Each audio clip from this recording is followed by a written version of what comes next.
नमस्कार दोस्तों, मैं हूं बलवंत गौतम और आप देख रहे हैं जस्ट टास्क। आज की क्लास में हम पढ़ने वाले हैं क्वाड्रेटिक इक्वेशन। क्वाड्रेटिक इक्वेशन की आज पहली क्लास है, तो आइए देर न करते हुए स्टार्ट करते हैं आज की क्लास को। देखिए, मैंने आपके सामने लिख दिया। मान लीजिए मैंने लिखा कि 3x² + 4, मैंने लिखा 3x² + 2x + 1, मैंने लिखा 5x² + 2। अब मैंने ये लिख दिया, तो आप बताएंगे कि क्या ये क्वाड्रेटिक इक्वेशन है? क्या ये क्वाड्रेटिक इक्वेशन है? नहीं, ये क्वाड्रेटिक इक्वेशन नहीं है। ये तो क्वाड्रेटिक पॉलिनोमियल है ना? पढ़ा होगा आपने पॉलिनोमियल में जब, तो उसमें क्वाड्रेटिक पॉलिनोमियल, लीनियर पॉलिनोमियल पढ़ा था ना। तो ये क्वाड्रेटिक पॉलिनोमियल है। कैसे है क्वाड्रेटिक पॉलिनोमियल? क्योंकि इसकी पावर जो है कितनी है, डिग्री कितनी है? डिग्री इसकी 2 है। अच्छा, तो क्वाड्रेटिक इक्वेशन क्या होती है सर? क्वाड्रेटिक इक्वेशन क्या होती है? देखिए, जब भी किसी क्वाड्रेटिक पॉलिनोमियल के आगे अगर बराबर करके 0 लगा दिया जाए, इसके आगे बराबर करके 0 लगा दिया जाए, बराबर करके 0 लगा दिया जाए, इक्वल में अगर 0 आ गया, इक्वल, ठीक है, तो ये क्या हो जाएगी? Quadratic equation. Quadratic equation clear? बराबर 0 लग गया तो क्वाड्रेटिक इक्वेशन हो जाती है। ठीक है, देखिए, तो आप बताइए कि जैसे मान लो मैंने लिख दिया 6x² = 0। मैं ये पूछना चाह रहा हूँ, ये भी क्वाड्रेटिक इक्वेशन है क्योंकि इसकी डिग्री भी 2 है, इसकी पावर भी 2 है, तो बराबर में 0 है, तो ये भी क्वाड्रेटिक इक्वेशन है ना?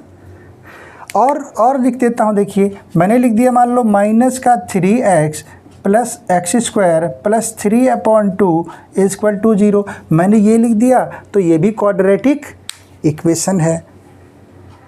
आइए पहले एक चीज़ और समझ लेते हैं कि क्वाड्रेटिक इक्वेशन की जो है ना जनरल फॉर्म क्या होती है, तभी तो पता चलेगा कि क्वाड्रेटिक इक्वेशन कैसे होती है, कैसे बनती है, कैसे दिखती है ना? देखो, इसकी जो क्वाड्रेटिक इक्वेशन की जनरल फॉर्म है ना, कलर नहीं है क्या, होती है ए, कलर दूसरा उठाते हैं, कहीं है दूसरा कलर, इसकी जो स्टैंडर्ड फॉर्म कह दें या जनरल फॉर्म कहें तो इसको लिखते हैं ax² + bx + c = 0। ये होती है इसकी जनरल फॉर्म। इसकी होती है जनरल फॉर्म। इसी फॉर्म में होगा, इसी तरह से होगा, तो वो क्वाड्रेटिक इक्वेशन है। अगर ऐसा नहीं दिख रहा है तो क्वाड्रेटिक इक्वेशन नहीं होगी, या इस तरह से हम नहीं लिख सकते हैं तो क्वाड्रेटिक इक्वेशन नहीं होगी। इसमें एक कंडीशन होती है। कंडीशन क्या होती है? ए की जो वैल्यू है ना वो 0 नहीं होनी चाहिए। ए ≠ 0, ए की वैल्यू 0 नहीं होनी चाहिए। बाकी बी, सी इनमें से 0 हो सकती है, कोई दिक्कत नहीं है। ठीक है, ए की वैल्यू 0 नहीं होनी चाहिए। ये बहुत इंपॉर्टेंट चीज़ है, ये आपने बहुत ध्यान रखना है। अच्छा, तो अब आप सवाल उठता है कि सर आपने ये तो लिखा है ना, ये वाली जो लिखा है कंडीशन, ये वाली तो समझ में आ रही है सर कि ए है, बी है, सी है, तीनों इसी फॉर्म में है, ये तो क्वाड्रेटिक इक्वेशन है। लेकिन सर ये वाली नज़र नहीं आ रही है क्योंकि इसमें तो 2 ही टर्म्स दे रखी हैं, है ना? देखो क्या है इसमें, मैं बता दूं यहाँ पर। जैसे ये लिखा हुआ ना 3x² + 4 = 0। कंडीशन इसमें दी है ना, a ≠ 0, a की वैल्यू 0 नहीं होनी चाहिए। तो इसको क्या आप इस तरह से नहीं लिख सकते हो? लिख सकते हो। आओ बताता हूँ कैसे। देखो, ये लिखा हुआ है 3x² रहेगा, प्लस का इसको 0x लिख सकते हैं, प्लस का 4 = 0 लिखा जा सकता है। मैंने अभी आपको बताया है कि a की वैल्यू 0 नहीं होनी चाहिए, b और c की हो सकती है, कोई दिक्कत नहीं है। ठीक है, क्लियर? ये भी हो गया। तो ये समझ में आया ना क्यों है क्वाड्रेटिक इक्वेशन। अच्छा, अब इसमें भी कन्फ्यूजन हो रही है, इसको भी समझ लेते हैं। अब 6x² ये सिंगल टर्म्स दे रखी है। अब सिंगल में क्या होगा ये भी देखिए। देखो, जब इसको समझो ना, क्या है 6x² को कैसे लिख सकते हैं? 6x² 0x + 0 = 0। ये भी देखो इसी फॉर्म में आ गया, ax² + bx + c के फॉर्मेट में आ गया। तो यह भी क्या है? क्वाड्रेटिक इक्वेशन है। क्लियर हो गई बात? चलिए आगे बढ़ते हैं, इसको थोड़ा सा मिटा दूं।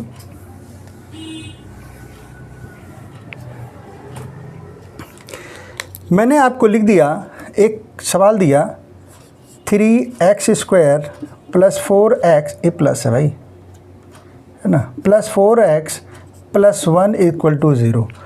अब इसमें जो जनरल फॉर्म होती है क्या है, जनरल फॉर्म हमने अभी लिखा ना, हमारी जनरल फॉर्म क्या है, ax² + bx + c = 0। अब एक चीज़ बहुत ही बढ़िया तरीके से समझ लीजिए,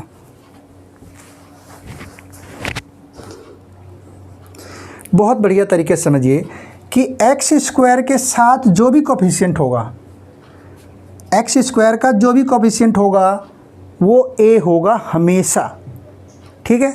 x² का जो भी कोफिशिएंट होगा वो हमेशा होगा a, x का जो भी कोफिशिएंट होगा वो होगा b, और जो कांस्टेंट वैल्यू होगी वो होगी c।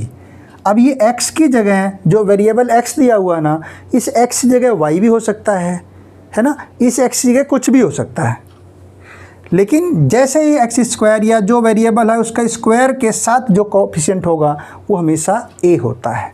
तो यहाँ देखिए ये क्या लिखा हुआ है, x², इसके साथ कोफिशिएंट क्या है 3, तो a क्या है 3 है जी। चलिए b की वैल्यू क्या है, x के साथ जिसकी पावर 1 है उसके साथ जो कोफिशिएंट होगा वो होगा b, तो इसके साथ क्या है भैया 4, तो इसका हो गया 4। और कांस्टेंट वैल्यू क्या है हमारी, ये है, तो कांस्टेंट वैल्यू हमारी कौन सी होती है, c होती है, और c की वैल्यू कितनी यहाँ पर है 1 है। यहाँ तक क्लियर हुई पिक्चर, यहाँ तक बात समझ में आई। चलिए आ गई, वेरी गुड। अगर मान लीजिए मैंने आपको ये दे दिया, इसी में दे दिया होता, अगर मैंने कुछ चेंज कर दिया होता, मान लीजिए कि मैं आपको देता 5x² - 6x + का 1 = 0, मैंने ये दे दिया होता, तो इसमें a, b और c क्या है, इसमें a, b और c क्या है, इसमें a की वैल्यू क्या है भाई 5, b की वैल्यू कितनी है -6, और c की वैल्यू कितनी है 1। ये बातें क्लियर हो रही हैं। अभी मैं बिल्कुल बहुत बेसिक से समझा रहा हूँ, बहुत बेसिक को लेकर के चल रहा हूँ, ताकि जब हम इसमें आगे बढ़ेंगे ना, इस चैप्टर में जब हम आगे बढ़ेंगे तो ये जो चीज़ें हैं ना, छोटी छोटी बारीक चीज़ें हैं, ये हमें डिस्टर्ब नहीं करेंगी। ये बिल्कुल माइंड सेट होगा कि a क्या है, b क्या है, c क्या है ना। क्वाड्रेटिक इक्वेशन कैसे पता चलेगा कि क्वाड्रेटिक इक्वेशन है, किस फॉर्मेट में होगी, है ना। a की वैल्यू क्या 0 हो सकती है, नहीं हो सकती, क्या इसमें a की वैल्यू 0 हो सकती है, नहीं, a की वैल्यू 0 नहीं हो सकती, बाकी कोई भी रियल नंबर हो सकता है, ठीक है। तो हमने ये समझ लिया कि क्वाड्रेटिक इक्वेशन के अंदर a, b और c कैसे होता है। अगर कोई भी इक्वेशन आपको दी हुई है और वह स्टैंडर्ड फॉर्म में, जनरल फॉर्म में नहीं है, तो सबसे पहले उसको जनरल फॉर्म में हम कन्वर्ट करेंगे, उसको जनरल फॉर्म में लाएंगे, उसके बाद उसमें से a, b और c को हम निकालेंगे, ठीक है। चलिए एक देखते हैं क्वेश्चन को। मान लीजिए यही क्वेश्चन अगर होता, इसी क्वेश्चन को मैं लिख दूं, ये मैंने मिटाया नहीं है ना, मान लीजिए यही मैंने लिख दिया और यहाँ पर मैंने लिख दिया होता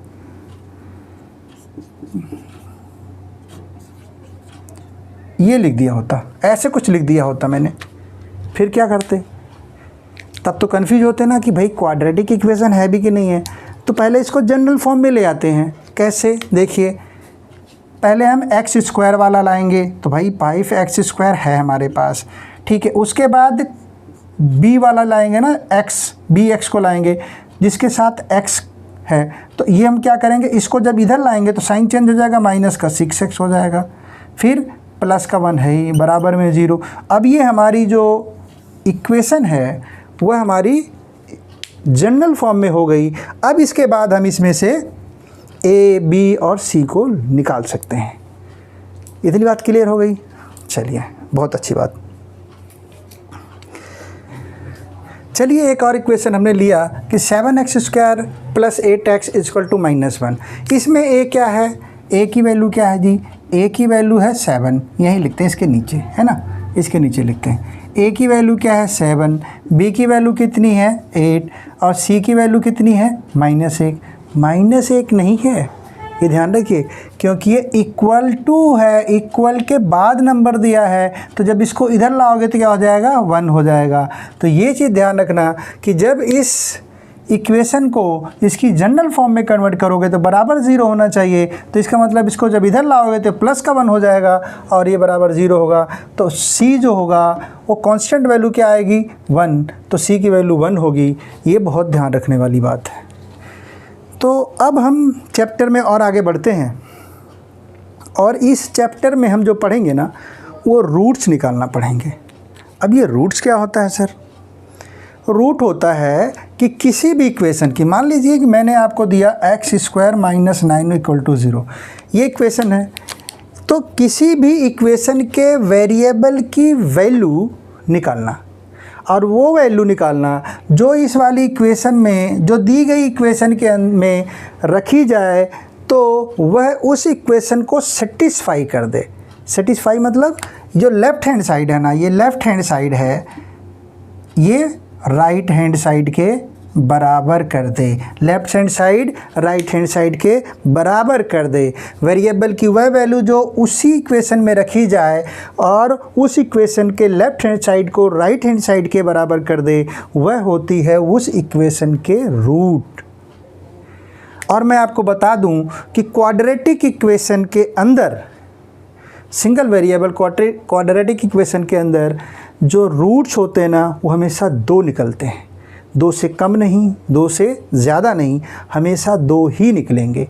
ठीक है, एग्जैक्टली 2 ही निकलेंगे। 2 से न कम होंगे न ज़्यादा होंगे, ये बात हमेशा ध्यान रखिएगा। तो अगर इसके में देखूं, इसके अंदर मैं देखूं तो हमारे पास इक्वेशन क्या है, x² - 9 = 0। इसमें क्या वैल्यू रख सकते हैं हम? क्या वैल्यू रख सकते हैं? इसमें 3 रख सकते हैं। 3 का स्क्वायर - 9 = 0, तो 3 × 3 = 9 - 9 = 0, तो 0 = 0, तो हो गया ना ये। और क्या रख सकते हैं? हमारे पास क्या है, x² - 9 = 0, -3 का स्क्वायर अगर करोगे तो 3 × 3 = 9, -9 = 0, तो 0 = 0। तो वैल्यू क्या निकली? इसकी है -3 और 3, ये 2 रूट निकले। और ये दोनों रूट मतलब ये दोनों वैल्यू अगर हम इस वाली इक्वेशन के अंदर, इस इक्वेशन में रखें x की जगह पर, तो यह दोनों साइडों को, यानी left hand side right hand side के हमेशा बराबर कर देती है। तो इसका मतलब है कि इस इक्वेशन का ये रूट है। ठीक है, रूट्स है। क्लियर हो गई बात? चलिए, ये बात तो समझ में आ गई सर, लेकिन रूट्स निकालते कैसे हैं? ये तो अभी हमने ऐसे ही रख दिया, छोटी सी इक्वेशन थी, रख करके देख लिया, हाँ भाई ये आ सकता है। लेकिन एक्चुअल में रूट निकाला कैसे जाता है? कैसे निकाला जाता है, आइए सीखते हैं। आइए एक इक्वेशन को लेते हैं। इक्वेशन हमने लिया 4x² - 4 = 0, ये हमने ले लिया। ठीक है, 4x² - 4 = 0। अब इसके में रूट निकालने हैं तो कैसे निकलेगा रूट, आइए देखते हैं। इसको सॉल्व कर दीजिए। कैसे लिखेंगे? 4x² = 4 हो गया, x² = 4/4 क्या हो जाएगा, कट गया 1, तो x² = हो गया 1। तो x की वैल्यू निकालनी है भाई, x की वैल्यू तो हो गया, तो x किसके बराबर होगा, +-1 के बराबर। इसका मतलब जो इसका रूट आया, यानी x की वैल्यू जो निकल के आई, कितनी आई, 1 आई और -1 आई, एक बार प्लस एक बार माइनस। ठीक है, तो ये इसके रूट्स निकल करके आ गए। ठीक है, इसी तरह से और हम एक क्वेश्चन ले लेते हैं। एक क्वेश्चन और हमने उठाया, हमने उठा लिया कि 5x² - 2x = 0, ये हमने क्वेश्चन लिया। अब इसको कैसे करें? अब इसमें देखिए क्या करना है, इसमें हम कॉमन ले सकते हैं, कुछ ले सकते हैं, यस x ले सकते हैं कॉमन। क्या हो जाएगा, 5x - 2 = 0, इतना कर सकते हैं ना। इस x के बराबर एक बार 0 ले लो और एक इस पूरे के बराबर 0 ले लो, तो x की वैल्यू 0 हो गई। फिर दूसरी हमने क्या किया, 5x - 2 = 0, तो 5x = क्या हो जाएगा, 2, दैन x = क्या है, 2 यहीं रहेगा, 5 नीचे आ जाएगा। तो x के 2 रूट्स निकले, एक 0 और एक क्या हुआ, 0 और 2/5, ये हमारे दोनों रूट्स निकले। ठीक है, तो ये क्लियर हो गई बात। एक और लेते हैं, एक हमने ले लिया कि 3x² - 243 = 0, ये ले लिया। बुक के क्वेश्चंस हैं, बुक में भी ऐसे सवाल हैं। ठीक है, क्या कर सकते हैं जी? सर क्या कर सकते हैं इसमें? कुछ नहीं, क्या कर सकते हो इसमें? देखो कुछ कॉमन हो सकता है क्या? यस, 3 कॉमन ले लिया, तो क्या हो जाएगा एक्स स्क्वायर, यहाँ क्या हो जाएगा 3 8 या 24 और 3 1 3 बराबर 0।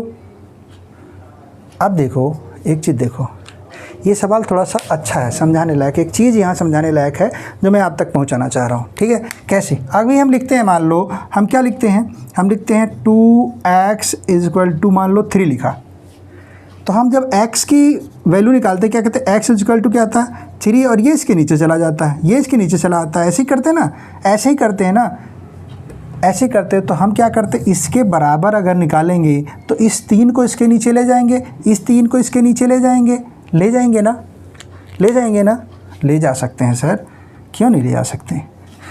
तो क्या मैं ऐसे इसको लिख सकता हूँ, x² - 81 = 0/3 लिख सकता हूँ कि नहीं? लिख सकता हूँ। हम लिखते नहीं हैं, वो अलग बात है, क्योंकि हम यहीं ख़त्म कर देते हैं इसको, हमें पता है 0 के बराबर हो गया है ना, इसलिए हम क्या करते हैं, हम ये चीज़ नहीं लिखते, हम सीधे यही लिख देते हैं।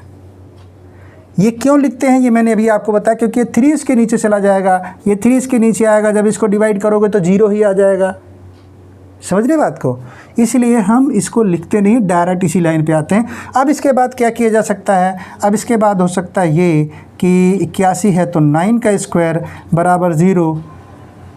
अब क्या करें सर,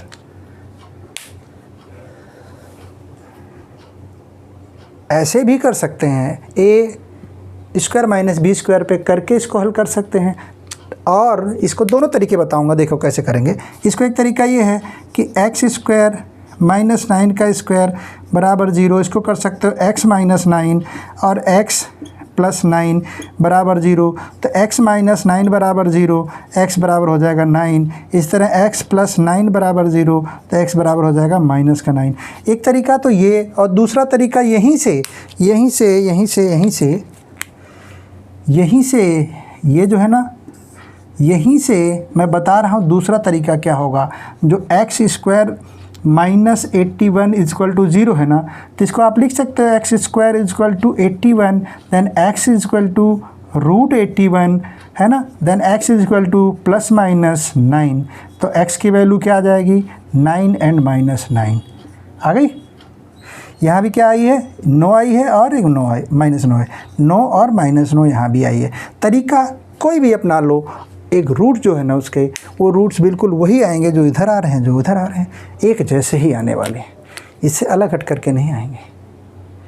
तो ये छोटे छोटे मैंने अभी सवाल लिए, धीरे धीरे करके हम और भी चीज़ों की तरफ आगे बढ़ेंगे। ठीक है, पेन गिर गया था। धीरे धीरे करके हम और भी आगे क्वेश्चंस की तरफ बढ़ेंगे, तो पहले इसको क्लियर करते हैं, फिर आगे हम बढ़ते हैं। ठीक है।